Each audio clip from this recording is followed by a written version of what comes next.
Mike Lee, welcome to the Process Podcast, my friend. Thank you very much. Thank you very much. I feel like this is a bit long overdue, and that's not because, we're mates that go way back or anything like that. It's just that the beautiful world of social media, and I think we have a lot of mutual friends, and your name just keeps on getting dropped all the time. We've then connected over messages and I guess, seeing what each other are doing on other sides of the world. And I've just really enjoyed watching your journey, which I feel like even more recently has just kind of spiraled into all these different areas, which we're going to talk about today. So, from on behalf of myself, it's really nice to have you here, and thank you for coming on the show.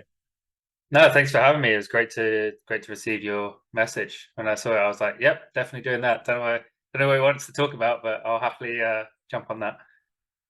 Right. Well, so Mike, maybe this is a good time for you to start by just a little introduction. Who are you? What do you do? Yeah, so I mean, we had a little bit of a conversation before this, but I still identify myself as a coach. That's what been my main practice for the past 12, 13 years now. Been coaching, as a regular PT, very gymnastics background focused because that's what I did at university. So that's kind of where my PT journey started, was a little bit more the gymnastics, calisthenics kind of side. Got dragged into CrossFit. You know, immersed into that world, and it kind of occupied my world for the next 5, 6 years after that. I think I realized I wouldn't say quite early because, I was beating a dead horse for quite a long time, but my ability to be competitive in that was, I was very much a glass cannon. I could go fast, I could go hard, but it would be 4 months out after that with injuries and all sorts. So I put all of my efforts into coaching and learning and, going down the education side of things, especially more the lifestyle and psychology side of coaching, which, I just find so interesting.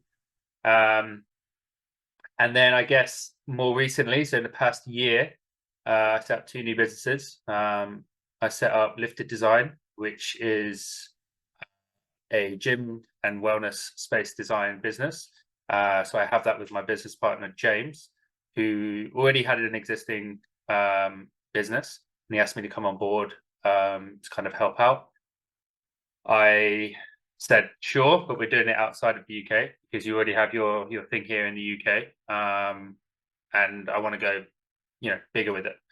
And then I have Fire and Ice Wellbeing, which is a sauna and ice bath company, which I came up with the idea, sat in a lake in Geneva in December, in November even. So it was freezing cold. And they had a sauna right next to the lake, and I felt amazing. And obviously the kind of wave of ice bath had happened kind of through COVID and stuff. And although I'd done them before, it never really appealed to me to go sit in a plastic tub. So I tapped up one of my clients who was in construction, and I said, look, I want to build ice baths. You've been building houses for years. This is definitely within your remit. I want to do it better than anyone else is doing in terms of like an aesthetics and architectural kind of perspective. I want them to be like pieces of furniture or works of art in someone's house. And yeah, we went from there. And it's kind of like, Lifted especially has blown up very quickly. Fire and Ice, we've got some big things coming in the next 3-4 months. But yeah, that's where I'm at right now. And I'm still coaching 34 remote clients. I do about 6 to 7 hours of PT in person, and I do that from my garage. Generally, the people I work with now are like pain clients.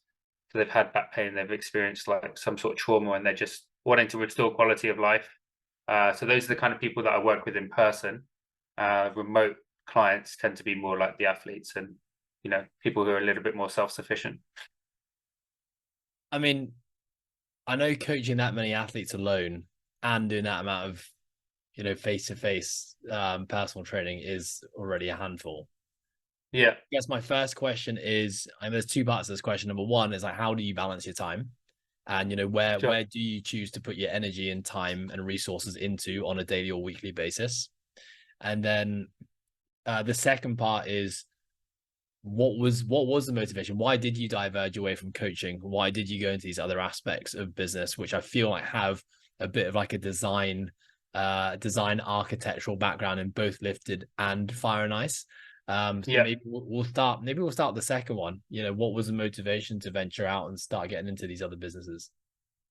So I went through a period, I would say just before COVID, maybe 2 years before, where I built my remote coaching business to a point where realistically I could handle the workload within about 2 days a week. It was doing very well, and I had a lot of free time.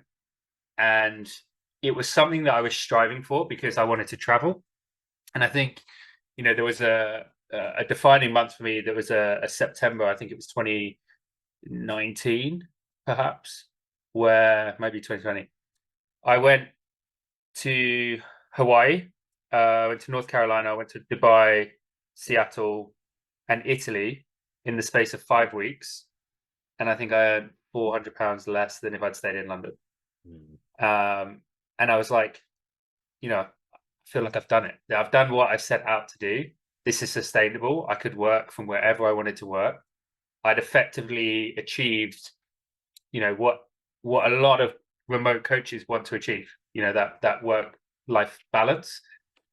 However, I realized quite quickly after that like I was probably more anxious than I'd ever been in my life. I had so much free time and so much time to just worry about things that were just completely irrelevant. I'd worry about something, and then there's like 9 steps down the road, I'm worrying about the thing that might never happen because step one may never happen. Can I just jump in? So yeah, What were the reoccurring worries that would come, when you had that time? I mean, to be honest, it was everything. Like, it wasn't really even work related. It was, I'd worry about silly things like my dog, or like relationships, or like friends or family, or little things. Like the work, it was almost like, I know I can do this and this is what I'm good at. And so it was kind of weird. I can't really put a thing on it. I had a few things that, unresolved stuff that I hadn't really dealt with. Like I lost a friend, a very good friend, like, 3, 4, 5 years ago now. And I think a lot of it stemmed from that. But, you know, on paper, my life was great. It's fantastic. And so what I'd realized is that I was spending a lot of time in that period saying no to things because it would eat into my time, which I considered to be extremely valuable. And so I had my thing, did it very well. I said no to a lot of different things that might take up that time.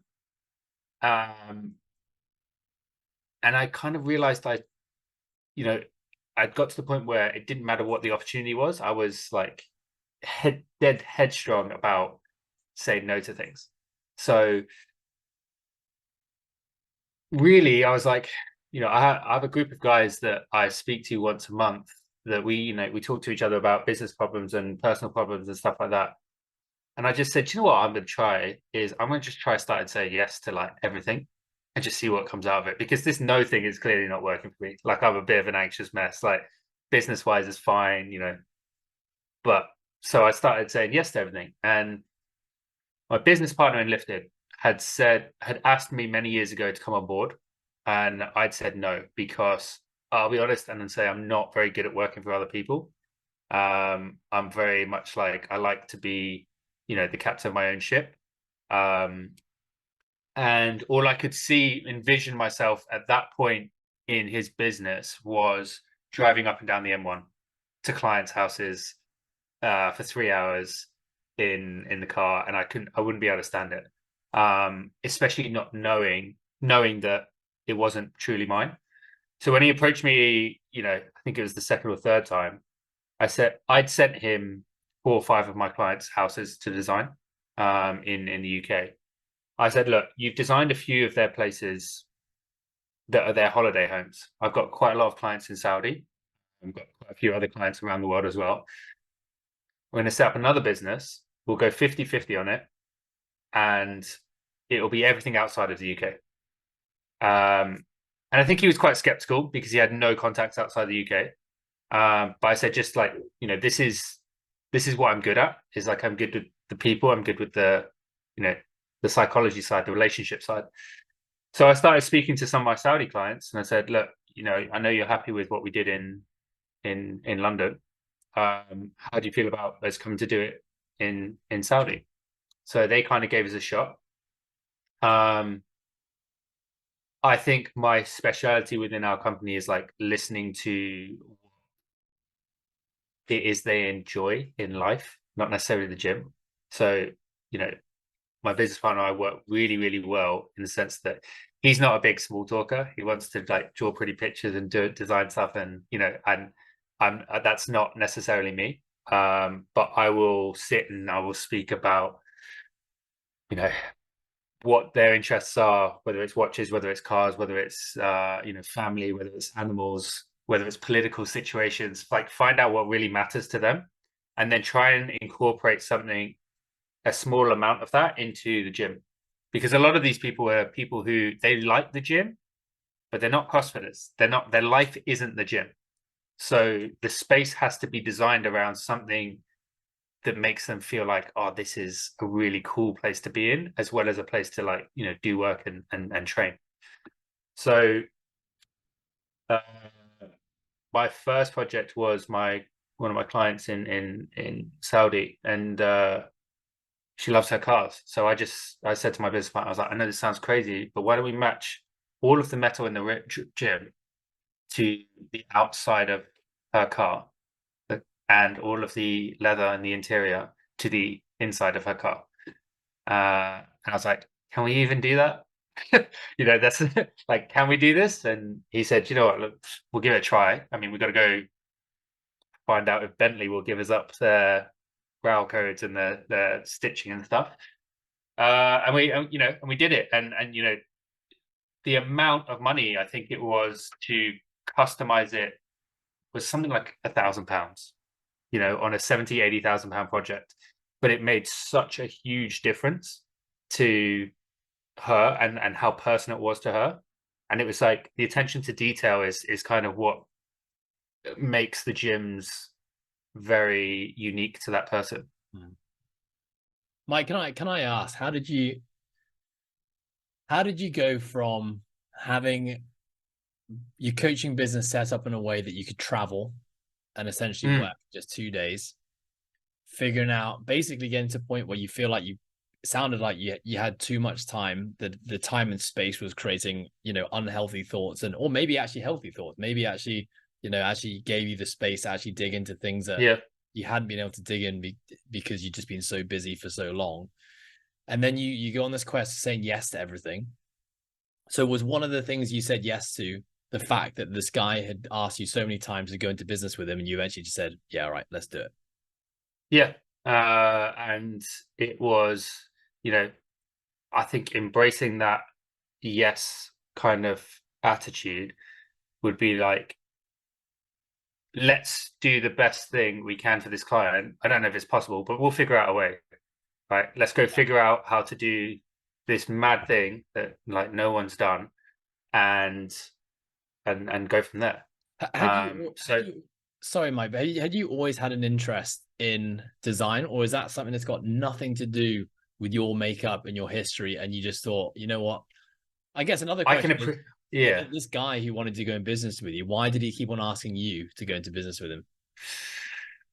So we grew up as PTs together. So a long time ago, at the very beginning of our career.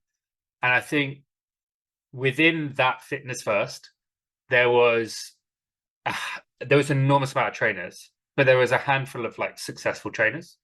And I think he knows that I can work hard, and he knows that like the people that gravitated towards training with me, typically, I guess, aligned with his business.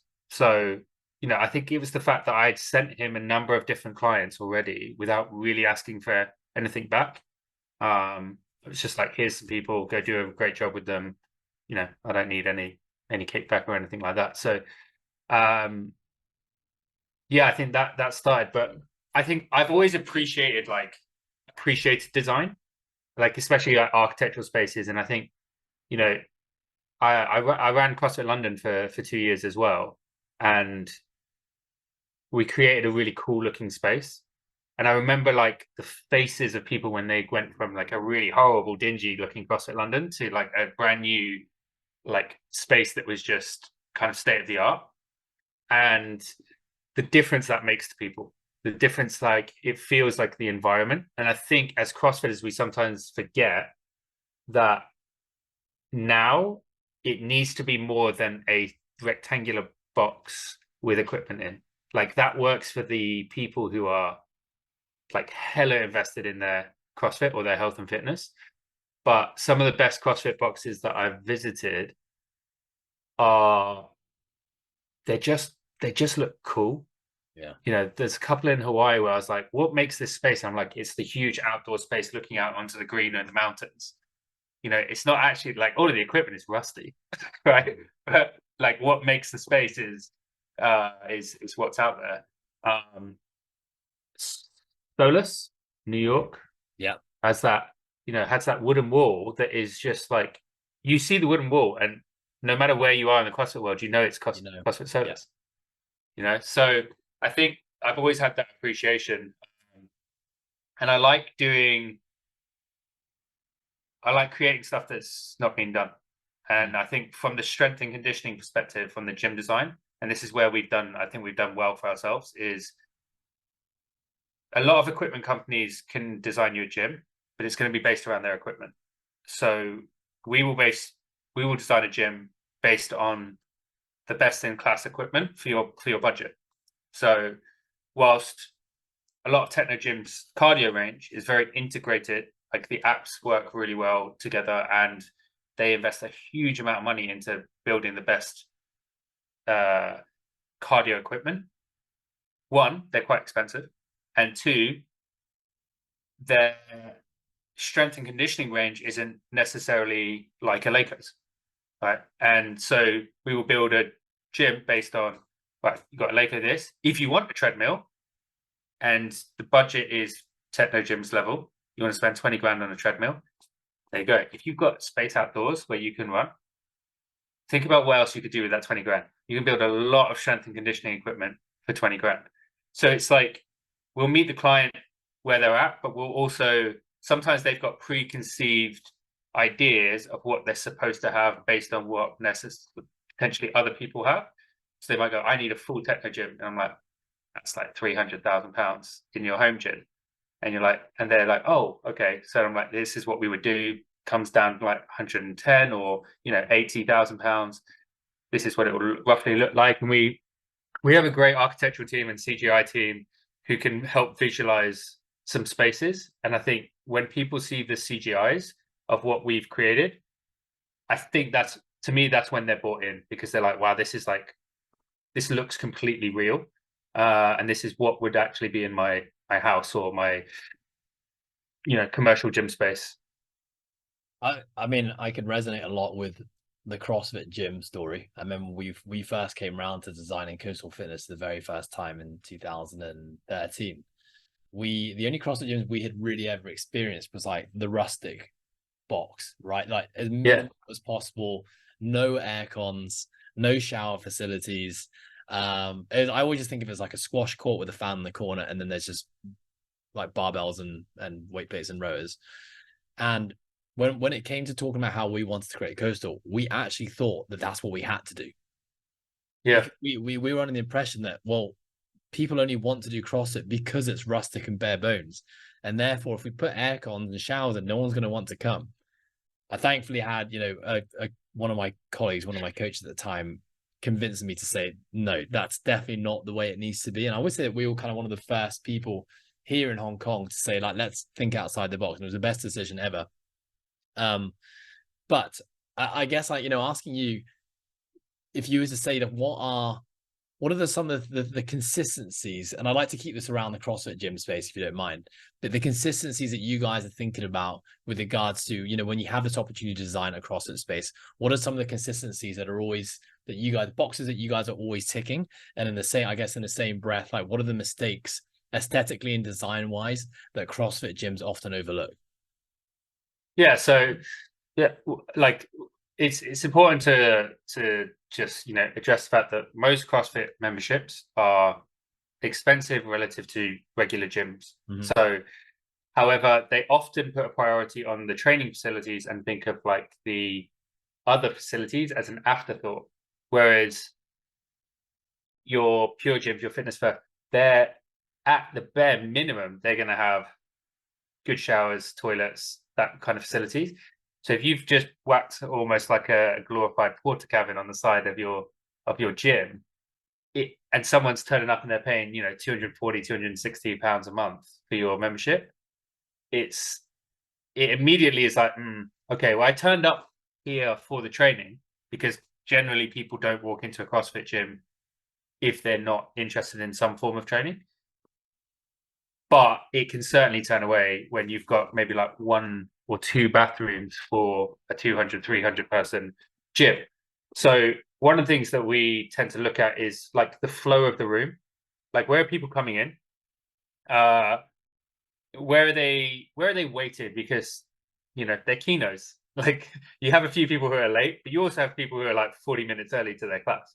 So where are they waiting? What is the experience while they're waiting? Is it a social experience? Because a lot of people join the gym because of what the facility looks like and their first experience of the class, but a lot of people stay based on the friends they make there and the community they make there. And I think that's something that I talk about a lot, is create the space to allow that community to like flourish and thrive. If you've got the space, like a little coffee area where they can all socially have a chat and stuff that doesn't interfere with the class, that's a big one. Because sometimes you've got like people being ruckus after class, and then you've got a class going on at the same time. It's quite hard to coach. Like, allow them to flourish, because that's the first thing people see when they walk in for the first time is, oh, there's people laughing and joking here. This must be a nice, friendly place. Whereas if the first thing you see is people maxing out, or the first thing you see is people Pops off going doing really hard. Yeah. exactly, it's actually quite off-putting to people who are not elite athletes, and it's hard because, and I've made that same mistake when I ran CrossFit London. I was a stickler for like technique. I'd been through the OPEX system, and like when we were at Perpetua, we were very focused on coaching the athlete. And I would say at Perpetua, we had a general, your average member was extremely fit. We had Alexis who went to the games as one of the coaches. Our team was very, very strong. We weren't all super high individual athletes, but we were an extremely strong team. And we were sticklers for technique and doing things properly. And when I got to CrossFit London, that gym was, I think it's the 7th affiliate in the world now, because a few people have dropped out as well. But then as the 7th affiliate in the world, and I walked in. Oh man, it was so gross. Like, it was dirty. It was like rusty. There was a hole in the roof that had been fixed by building a mezzanine and putting a bathtub underneath it. Like, I'm not even joking. And every now and then the bathtub got emptied. Like, it was just rainwater just came through the ceiling. There were rats in there and everything. And I was like, how is this worthy of the words CrossFit London? So they put a lot of money into a new facility. But what I realized, I was like, this membership base is thriving, and this place is gross. Like, it's horrible. I don't want to train here. And I don't think I did. I think I went down to a gym box and trained most of the time. But man, that community that was diehard. It was like, these guys will never ever leave. And it's just because they found their people. And so when we built the new facility, we built a whole arch that is dedicated towards changing rooms and cafe and like social area. And it was always full. It was always full. people before classes, people after classes. Some people would come to class, not go to class, and end up just sitting talking, and you're like, oh, I mean, that's not what we were aiming for. But it was frustrating to me coming from a technique coaching point of view, and then realizing that actually, you know, Jane's getting exactly what she wants from this session. She's coming down, she's moving, she's sweating a bit, but she's also having a laugh with her mate through the whole time. And, they're chatting to each other, but then their goals are not the same as yours. They don't care how much they snatch. They just like, oh, wasn't that cool? I managed to do that today. So I think that's something that was a real big learning lesson to me. Was the both the flow of the gym and how we built it to create a communal space, and not be intimidating, make it feel quite welcoming. Because I always said, a community that doesn't welcome people is a cult. And that's the reputation that CrossFit can sometimes have. Communities that welcome people, that's a community, whereas a community that is a bit standoffish or like, you can't sit with us kind of style, that's a cult. And, you get extradited from that cult when you're not part of the gang. So I think that was it's a huge thing when creating a gym, is allow a actual physical space for that community to grow. Yeah, I think you're so right. And I, even thinking about our facilities and how our facilities have evolved over the years, there are times where we really wanted to prioritize equipment. And it was like, no, we need to use every last square inch of this facility to get whatever piece of equipment we want. And what that often meant was actually taken away from like the chill out area, or, the common area where there was a table and seats. And then the pandemic came in, and that created issues because we could only have a certain number of people in the facility. So Hong Kong was tough as well, wasn't it? So then we had to take away the common area because we actually couldn't have people stay in there, because it meant that people wouldn't be able to enter. And so actually a lot of this is reflection and thinking about our space now and what you just said, and is making me realize, just how important that is, especially when you pride your business on the community aspect of it. Because it's different if you don't care about community and you just want to be a performance-based gym, then there's absolutely nothing wrong with not having the community space. But if that's something that you value, which I know we certainly do, because it's maybe like CrossFit London, I think a big cornerstone of what makes us unique, then you've got to have that space to facilitate the community. Yep, exactly. Where has your journey taken you since then? So CrossFit London was one of your first ones. If you go onto Lifted's Instagram, you guys have worked with some pretty high profile people, and all recently. So where's it taking you? Right. So after my first project was my client in Saudi Arabia. One of the obstacles that we had to expanding in that region was a construction team. So she had her own contractors that kind of helped us to build. But in the UK, we have our own contractors, we have our own construction team and everything else. So in Saudi, I said to my client, I was like, can you put us in touch with someone that you believe is a good contractor that can build what we're asking them to build? Long story short, we got put in with a great interior design and engineering firm, and we came away from that meeting. And meetings in Saudi last a very long time, so it's very much like they buy people, they don't necessarily buy the product. So if they understand that the person behind the product is going to go above and beyond to make sure that it's what they want, they're more bought in than what your previous projects say. So meetings can be like, all right, we're going to meet half an hour on Monday, we're going to meet half an hour on Tuesday, Wednesday, Thursday, Friday, keep going.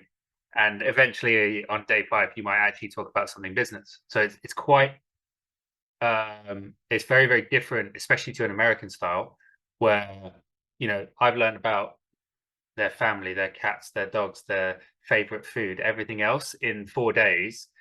They like me. And so now we're open to talking business. And then the business thing happens quite quickly because you've actually developed a huge amount of trust with that person. On the other side is, if you break that trust, you're actually just ghosted. Don't hear from anyone ever again. And I've heard of it before, where you upset one family in Saudi And it's not like there's a bad consequence. It's just you just don't get replies from anyone ever again. So it's a really strange way of working. Anyway, so after that initial first meeting, where we agreed to kind of do some work together, it was the week Ronaldo was moving to Saudi. And I jokingly said, this time next year, we'll be designing Ronaldo's home gym, or, you know, maybe Al Nassr's football club. And 3 days later, they gave us the engineering firm gave us a call and said, "You've got a meeting with the manager in 3 days." And I was just like, "Oh my god, what am I doing?" It was extremely like there was a big imposter syndrome going on. But I was like, you know, we in the UK at that point we'd done Chelsea Football Club and we'd done Warner Brothers Studios. So it's not like we couldn't do gyms, we can do wellness spaces and stuff like that. So I called up my business partner. I was like, "Hey mate, so I think we're going to be designing Ronaldo's club." You know, he was just like, "Fuck off." Are you joking? I was like, "It sounds like it." So we kind of put forward a proposal for the spa, and you know, one thing that happens over there is they move very, very quickly. Like the construction side is working extremely fast, and there's not a lot of red tape to things. You know, there's not a lot of, you know, in the UK, the US, things move slowly. But they are very focused on their Vision 2030 and what they need to do to kind of catch up and overtake the world. So when I've gone in and we've spoken to them, I've basically said, you currently see the Premier League, you know, Serie A, you know, the La Liga as the benchmark. But that doesn't work in line with your vision, because your vision is to be world leaders in areas. So I was like, you need to look at their facilities and you need to think, what are they lacking and what do they wish they had in 5 to 10 years' time? And then just go build it, because you can build it. You can build it quickly. You have the space, you have the money, you have the, you know, the lack of constraints. So no one's expecting anything of you right now. That is the honest truth, is no one is expecting anything of this Saudi league. Like, so go create something that just blows people's minds. And you know, during this project, we actually ended up with I think someone heard about what we were doing, and we ended up with another like project in Jeddah for the royal family, which was immense, and it was so stressful. I don't think I've ever been that stressed in my life, if I'm totally honest. But what was it came off. Deadlines. It's silly deadlines, and it's 99% of the time it's unrealistic. And so my job within our company is very much like, okay, so this company has a 12-week lead time. I need to tell them that it needs to be 4 weeks. How am I going to convince them to do this? Because effectively, I've got to say we're more important than you other clients, you know, in a nice way. And so, you know, we managed to turn it around. And I think the speed that we work at, you know, there were a couple of delays, like, you know, a week, but we still managed to do it in half the time that was reasonable for that project. But with Nassr, it was like we were creating the locker rooms, the spa, you know, ice baths, infrared sauna, jacuzzi, a lounge area. So it was a big project for us. And they're under a lot of pressure to show what they can do in the world. And so the hard part for me is that you take criticism so hard. Like it's your baby, it's everything. So even the smallest thing, you sit and you dwell on, you don't sleep on it, and you're like, you know, we're falling short in these areas. And when we eventually presented the project, you know, I think we did it in 6 weeks, the whole facility, 7 weeks maybe, demolition, design, construction, shipping everything from the US, from Germany, from everywhere. And we finished it in 7 weeks. We actually had 3 weeks to spare in terms of like our contractual obligation, but they'd given a verbal thing that said it was going to be 6 weeks, which kind of shot us in the foot a little bit. But neither here nor there. When we finished the project, we said, "Can we take some photos?" And they said no, which was like tough for us because we've just created this amazing thing. And then they showed, I guess, the powers that be, like the PIF fund, the ministry around. The PIF fund own, well, everything, but they own all the top 4 clubs. They're Newcastle United. They're the ones that bought the PGA Tour out. They showed those people around the club. And my understanding is that they were told, no, you have to release this to the wider world. So, a few days after we were told that we wouldn't be able to release anything for 6 to 9 months, videos released of the spa. We didn't expect it coming. And financially, the project was good for us. Like we did well. And I thought, having grown up where there was an importance on financial health, I thought that would be the driving factor for me, if I'm totally honest. But once you've been paid, it was like that kind of feeling's gone. But the comment section on the video for Al Nassr was like, it was emotional. Like, it was absolutely amazing. It was released, I think, at like 9 o'clock at night, our time. And it was like, tagging Man United. You can only dream of these kind of facilities. Tagging PSG. Man, I wonder if Neymar would still be there if you had these facilities.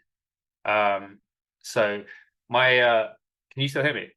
Yeah, I'm just, as you're talking, I was just pulling up the video from that you guys posted on El Nassr's Instagram page, and just admiring your work. Yeah, no, on the comments on the official one from Al Nassr's are just insane. And it was like every time I refreshed it, there was like 600 more comments. And it was like, I just couldn't sleep all night because I was just like, I was just reading these comments, and there was just not one negative thing. Tagging other Saudi clubs being like, well, you need to step up now and things like this. And I was just like, we did this, and it's, we don't need to be tagged in it because like we don't need the credit in terms of that. It was just the joy of, we literally pulled off a ridiculously impossible project in a mad timeline, and it was received incredibly well. So I kind of got a little bit addicted to that feeling. So I kind of got into the sense of like, if we're going to do it, you do it to the best of our capability. And one of the things in Saudi is that construction gets done to about 96% completion. So you're like, this is so close to being finished, and there's a plug socket hanging out the roof. But the contractors have gone now. So, a big part of our thing was, we're going to send over a construction manager. He's going to stay there, and his entire job is the snagging list. It's the finishing. It's like, if the gold standard, and I'm talking ministry buildings, everything is 96% completion, when you go above and beyond and you do 100%, everyone is just wowed by it. So yeah, it's been great, and it's such an exciting journey to have, and designing facilities for like elite footballers and stuff like that it's awesome. It's awesome knowing that those players are using your facilities as well. But what were some of the ridiculous things that you incorporate into El Nassr's facility? Like some of the things that maybe were asked for that no one else was doing.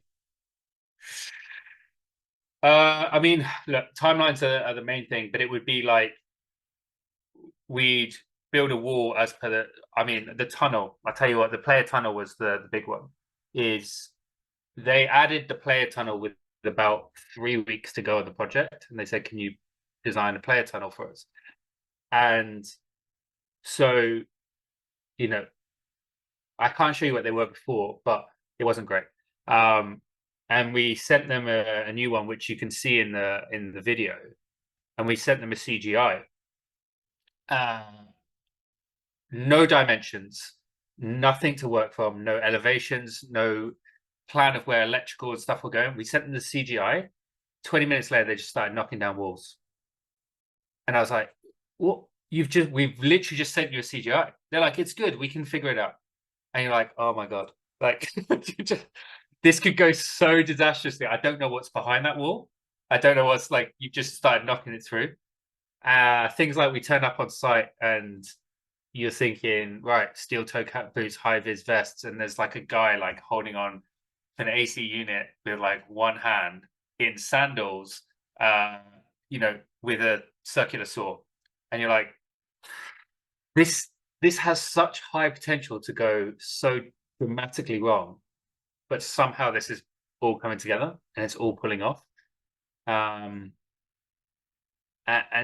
so yeah, I think we're tendering for another few clubs at the moment,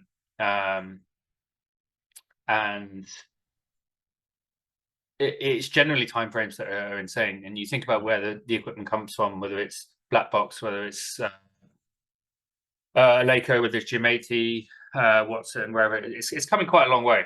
And often from the initial conversation, like it'd be like you and me having a conversation now and saying, okay, in 2 weeks I want it finished, and you're like, we haven't done anything. It's just it's mad, but somehow it comes off. But in terms of like actual requests from players, probably nothing insane, because the problem is when the players turn up, I think the current facilities are like, they don't have much expectation, so it's almost our job to show. It's the player's job to play, it's the manager's job to manage. It's our job to provide a facility that whichever player comes in or whichever manager comes in can slot into that facility. And one of the members of our team was the Chelsea performance director last year, and that's kind of how we got that job, if you like. And so when we go in, we say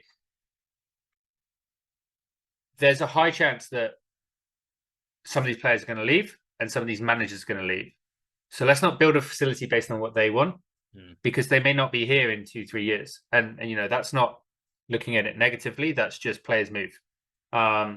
Let's build a facility that any medical staff, any strength and conditioning coach, any nutrition coach can work from. So it's things like all of those people should be in the same office, talking to each other, not having a separate office, right, where they have to make the effort to go down the hallway to talk to the strength. They're just not going to do it.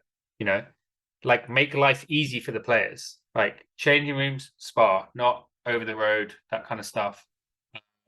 So again, it's flow of the facility, creating brand identity so that the players feel like they're part of something bigger. And to us, and the way I often talk about this is, if you invest in the facility, you invest directly into the longevity of that player. A lot of players, and the public perception is that Saudi is taking in a lot of players at the end of their career. If you want to start attracting people in their very early primes, you need to show that actually this is a place you come to extend your career with the peak level of medical performance, peak level of strength and conditioning, wellness management, health management. Like, we're invested in growing you as a player and it actually extending your life. If you thought 37, 38 was the end of your career, we're looking at 42, 43. And what is that worth to the club? What is that worth to the player? Both emotionally as well. And, if you watched Al Nassr a couple of years ago, it wasn't great. Like, there's a passion, there's a huge passion in their fans. It's insane. Like, their fans are insane. But the football on the pitch wasn't the highest level.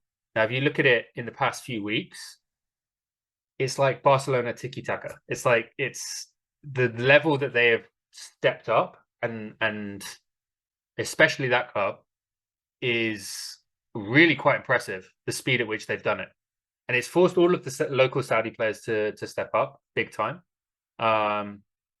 Ronaldo famously kind of ran absolute rings around all of them when he first arrived, and it's forced them all to work a lot more on their game, and it's become like an institution. And that's one thing I've noticed about the Saudi clubs is when you go to their facilities, there's about 80 different sports there. You've got taekwondo, you've got diving, you've got swimming, you've got basketball, but they're all part of the Nassr family. So creating like a brand identity affects so many people, not just the football team. So your community is, tens of thousands of people. Yeah, it's like the more and more I'm listening to you speak, the more and more I'm resonating with the power that a beautiful place and a well thought out space can actually have.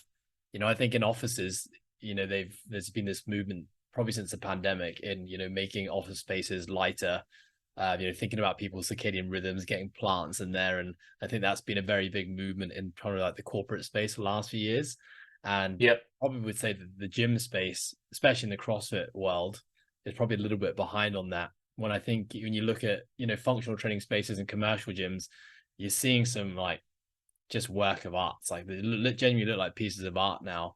And it doesn't have to mean that it's taken away from the performance aspect of the gym. You can still have a high performance facility that looks aesthetically beautiful. And in like looking at the video of El Nassr Football Club, it makes me want to go to that football club. I don't even play football, but it makes me want to be a part of what they're doing, because I guess it almost represents their commitment to excellence as well. And, it really, without having to say anything about who they are and what they do, the way that a facility looks can almost, resemble that. And I certainly think about a lot of gyms that I've dropped into in my travels or when I've been overseas. And for sure, if your very first impression isn't positive in the space that you're walking into, then as the gym, it takes a little bit more work to have to convince you that this is a good place to be. Whereas if your very first impression could be positive and like, inspiring, then you're just on the, of course, it doesn't mean that your training doesn't have to be good, or that the coaching doesn't have to be world class, or that fill in the blank. That's all important, but it is a really powerful first step. And I'm already thinking about my next facility in our conversation might be in like, I would love to step up, and make it even better, because I've just never felt like I've had that aesthetic eye that appreciates art. And so I've always just thought about the functionality of it.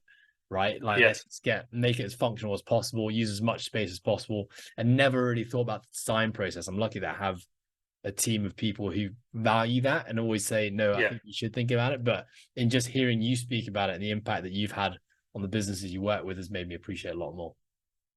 I mean, I think you've got the product nailed.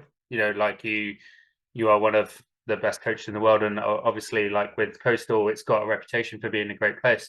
So your product is nailed, but it's like, how do people feel the moment they step in, right? And there's a reason your office is the way it is, right? It's the environment that you want to be in. It's like you were saying about the corporate side is that the drive to create more natural light and more plants is the feeling of happiness, and therefore, productivity for those people, because they actually want to be there. If you put people in a dingy box, eventually they don't want to be there anymore, especially when it's like sunny outside. And what you were saying about where some, I guess, Globo gyms have created a functional space. I think about Third Space and I think about Gym Box in London, and a lot of CrossFit gyms lost a lot of members to those spaces because suddenly you're paying the same membership and you've got a spa, where you can go chill out afterwards. You've got a cafe and that kind of stuff. And you don't have the coaching element. But if the client hasn't put enough emphasis on the coaching element, and actually the other things are more important to them, especially if they've got to go straight to work after their session, you're going to lose out to those people. And it's hard because it's an investment. And typically a Globo gym will make more money than a CrossFit gym, but that's not why we open CrossFit gyms. So.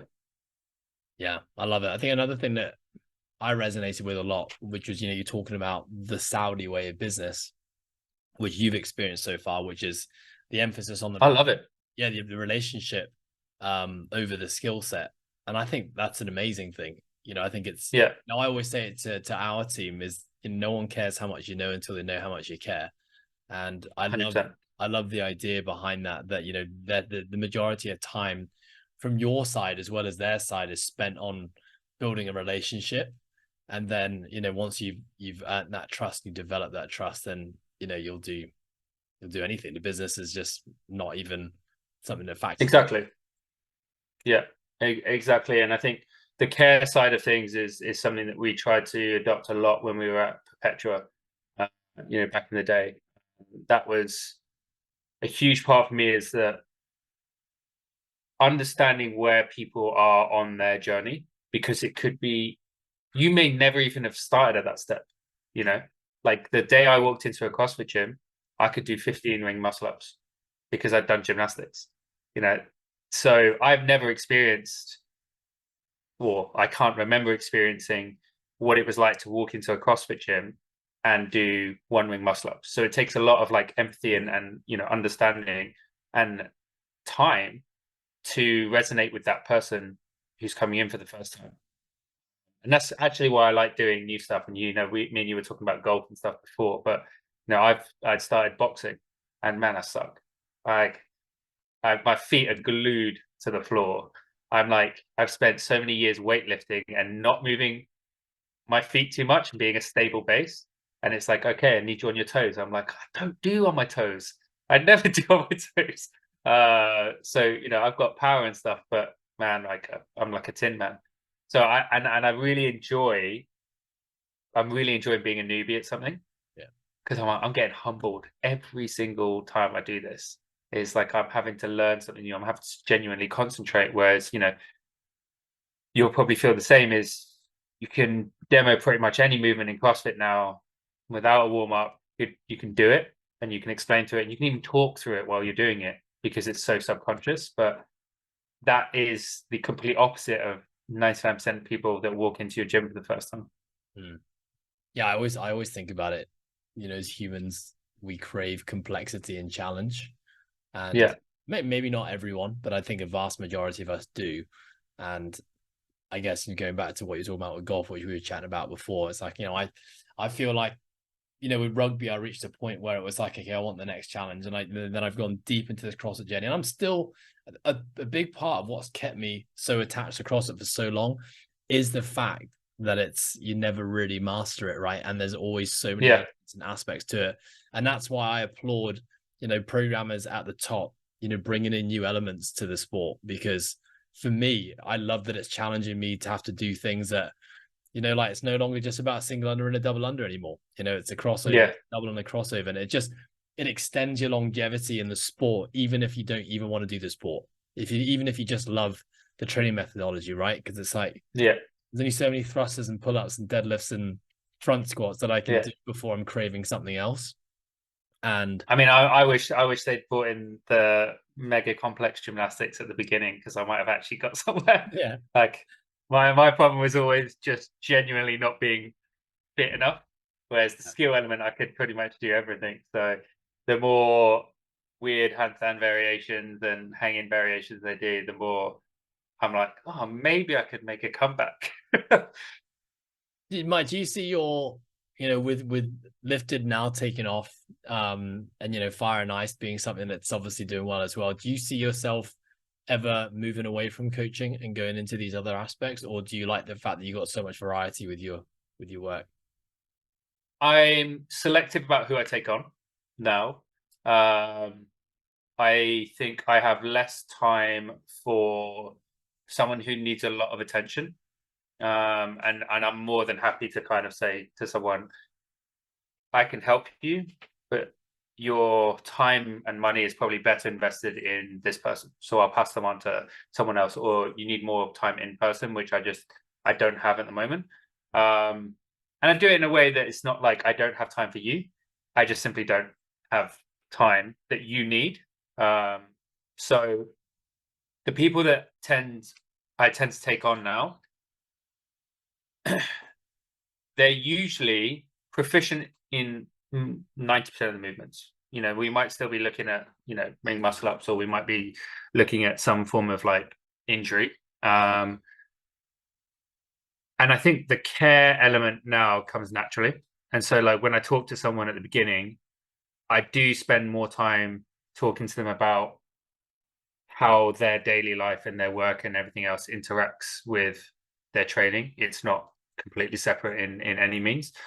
And managing expectations and being like, I'm here for you on this journey and I'm happy to chat. And especially if I'm driving somewhere, an impromptu 45-minute call, I'm totally fine to do that if you need me. But I also need you to be autonomous on this journey. Mm. And, if I've put in, let's say 100 to 105 kilos snatch for the day, and you've woken up, had a rough night's sleep, I need you to not be so robotic that you're like, I have to hit 100 or 105. I need you to go, what is the intent of today? And hopefully I've taught you that well enough.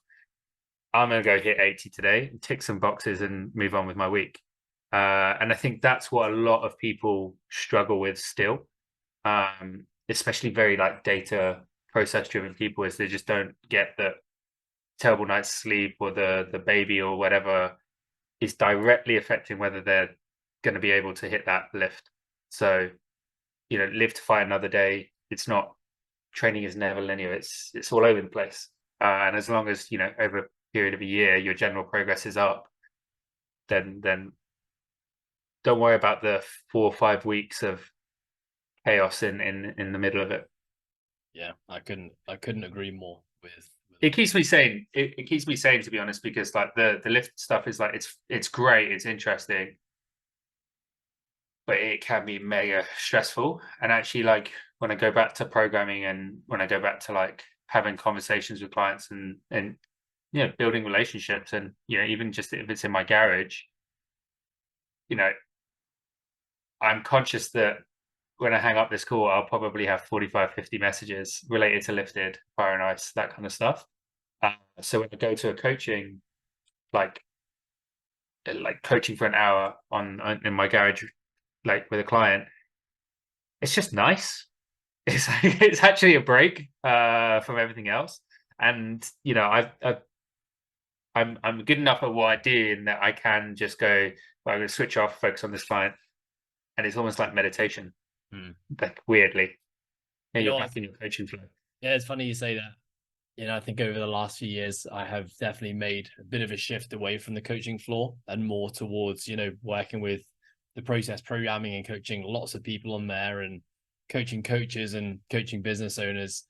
And, there's always been this voice in the back of my head that says you need to move away from coaching altogether and focus on growing, as in like face-to-face coaching, and focus on growing this other aspect of the business. Yeah. But every time I coach someone in person and I journal that night, almost every single time that hour is one of the highlights from my day.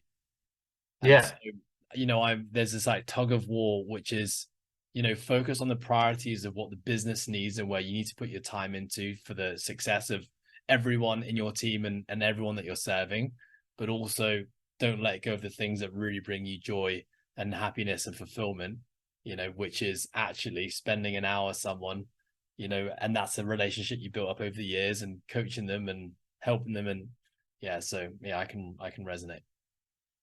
I think there's so one of my clients talked to me about this, and hopefully he won't mind me sharing it, but he does a lot of like I guess business optimization stuff, and he spoke to me a little bit about this in the sense that you have 3 overlapping circles, and you have what you're good at, what you enjoy doing, and then what you get paid for. And where those 3 overlap is your sweetest spot. And I think, if I look at where lifted is and where my coaching practice is, my coaching practice is more towards what I'm good at and what I enjoy doing. It's less towards what I get paid most for doing. But I don't mind that because I'm really enjoying it. I taught a seminar last weekend, a gymnastics seminar at the local gym. And I had like 3 people get muscle ups for the first time. And I was like, I forgot how good this feeling was. Like watching people unlock such a technical skill that is now just the beginning of that journey for them. And I think that's what always attracted me to gymnastics is you can always be better. It can always do something more. You know, you can put 1, 2, maybe 10, 15 kilos on a snatch or a clean and jerk, but there's still a snatch and clean and jerk. You know, going from I remember doing the backward roll to support uh, in gymnastics. And then when it came up in CrossFit for the first time, I was like, this is amazing. Easy. Send me my free t-shirt. And then obviously like stuff like Gridley came out and I was like, these are like all of the things that I'm good at in one thing. So I loved watching like the movement side of those things evolve. And I think, you know, bringing people new movements, unlocking new movements is something that's been more and more rewarding to me. And if I look at my client base, you know, there's quite a lot of people who have had like back pain or shoulder pain for quite a long time. And I think restoring someone's quality of life is probably the most rewarding feeling as a coach. You know, it's great getting someone from 10 to 20 pull-ups, but when someone has been completely unable to get through daily life to the point where they don't even think fitness anymore, like they're so blocked in the sense that I can't go pick up that chair because I might hurt my back, to actually thinking about taking on new sports or going hiking or something like that and experiencing things that were just hugely limiting. I think that for me is the most rewarding coaching feeling. So yeah, it's also obviously you need a lot more technical knowledge to work with those people, but sometimes it's actually quite simple. Sometimes it's fundamentally they're structurally very weak and they need the least complicated variation of things. I say to all my back pain clients, when you walk in, you tell me that you have back pain, my immediate thought is, what is the safest way I can get this person to pick stuff up again? Which is effectively a deadlift. Because I think, you know, we both know a deadlift is probably the best and the worst thing for your back. If you do it wrong, it's the worst thing. If you do it well, you're just empowering someone to pick up heavy stuff, which they will have to do at some point in their life. 100%. Great. Love it. Mike, I mean, we could sit and talk about coaching. Probably we'll save that for another podcast. We'll save that for part 2. Yeah. I want to finish with some quick fire questions towards you. Sure. My first question is, in your opinion, what is the most overrated piece of gym equipment out there? Overrated. I would probably go with, when it's used poorly, a GHD. I knew, you know what? I knew you were going to say GHD. And I feel like GHD as well, but I'll let you say your 2 cents first. So I think about the size of a GHD, right? So from a gym planning perspective, least return on investment out of any piece of gym equipment. It's the thing that gives your newbies eternal DOMs, right? Rabdo. And realistically, like if you look at the fitness of the people in the class, it's probably the thing that half of them probably shouldn't be doing, right? Mm-hmm. Its capacity and the size of it generally is quite large, so it takes up quite a lot of floor space. But then that being said, if it's used properly for posterior chain, I think it's one of the best.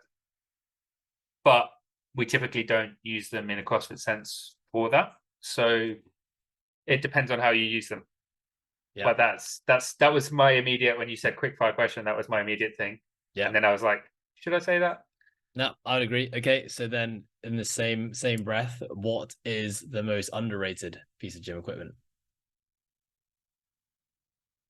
Are we sticking to CrossFit gyms? Yes.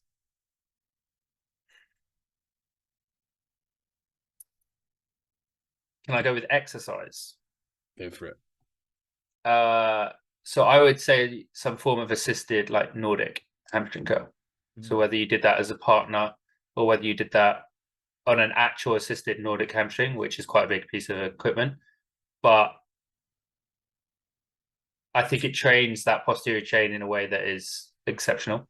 And usually the only barrier to entry of it is how uncomfortable people feel on their knees. You know, so we used to do them banded. So you attach a band to the rig. They've got a lot of support, but they've also got someone else there. And we just found that people's deadlifts just rocketed. I think So from a knee health perspective as well, very underrated. Yeah, especially in CrossFit gyms where you don't really train the posterior chain in knee flexion in any of them. And it's very hard to do that in a group setting. Yeah, I love it.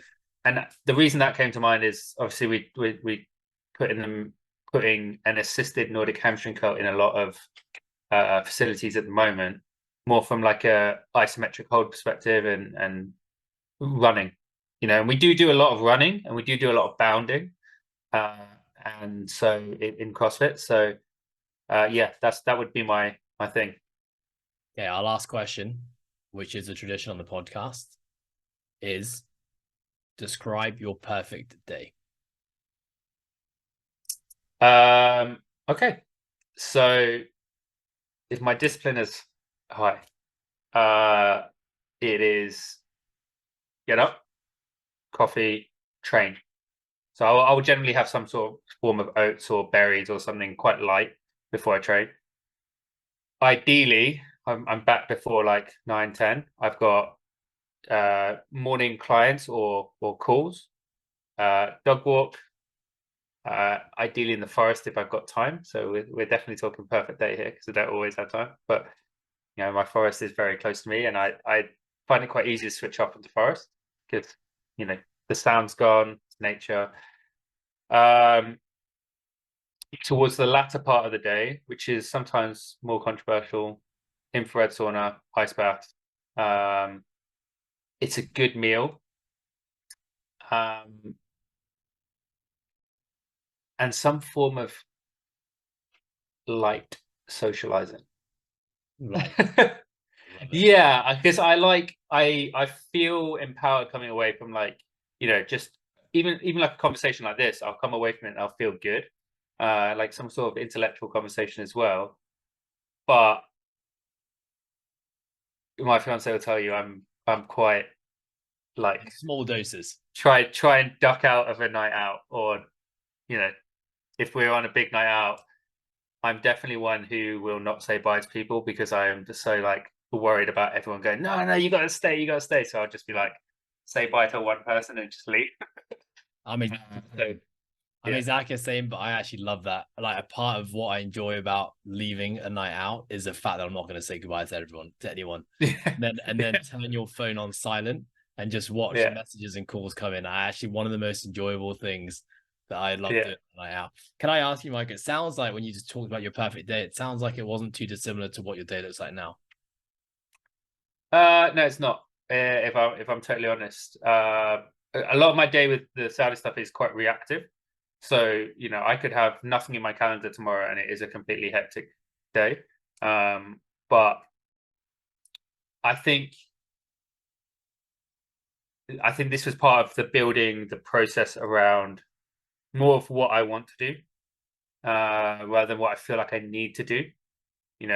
Sometimes training for me can be something that actually gets pushed out of the way, which is not great. But I'm human, and I look at today and I'm like, where am I going to put training in? It has to go in somewhere. And I also know that I'm supposed to be doing some testing today, and that's good because I actually had great night's sleep.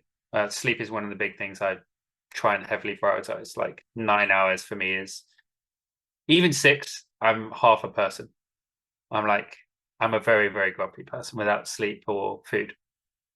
I would say 7 hours, I still feel hungover. Yeah. And actually, I speak to people about that all the time. Is when I come back from like a trip in Saudi, not really jet lag because it's only 2 hours ahead, but it's so exhausting. And especially in the summer, it was 52 degrees. It was like, I'm so depleted. I came back and I was like, where are my multivitamins, my electrolytes, my vitamins? I'm going to sleep for 3 days. I'm not socializing with anyone. I just need to restore health. And all of the 1%ers, the infrared saunas, the ice baths, the walks. I'm like, I need the 51%ers right now to help me get back to normal. And I think that's the thing that I try to do. The ice bath for me is more of a mental thing. It's like a weird, I get in it and the day's anxiety or problems have gone. That's what it is for me. It's not, I don't particularly use it as a muscle recovery inflammation kind of thing, because I just don't think I'm training to that level at the moment where I desperately need it for that purpose. The infrared sauna for me is like, it's cardio heart health. I sit and watch what my heart rate's doing whilst I'm in the sauna, and it'll probably sit at 115 to 120. It just sits there for like 30-40 minutes. I'm like, not far off me doing zone 2 work. Yeah. Except I'm just sat watching like TV or something like that. So it's quite nice to me because like the buy-in, when I don't have a lot of willpower left, the buy-in for me to go and sit on a bike for 60 to 90 minutes and do the zone 2 that I should be doing is a lot higher than me sitting in a sauna. And once I'm in the sauna, I will get in the ice bath 100% of the time. Love it. Well, Mike, it's been an absolute pleasure. Great. Yeah, thanks very much, mate. Great to finally have this conversation with you. Very inspiring to hear all the things you're doing. I know you're a great coach, and as I said, we could talk about coaching, I think, for a really long time, because we have a lot of shared ideas and philosophies within that space, and you're doing amazing work with the people you serve. But also really cool to hear about, what you're doing in your other business as well. And it's definitely inspired me to think about our space more and how we can continually level up in that area. And I think there's definitely room for improvement. So, maybe just wrap up, Mike, where can people find out more about you and get in contact with you? So we've got Mike Lee PT is my personal Instagram. Lifted_design is the gym design, and Fire and Ice Wellbeing is the sauna and ice bath company. Awesome, Mike. Absolute pleasure. Until next time. Yeah, thanks very much, mate.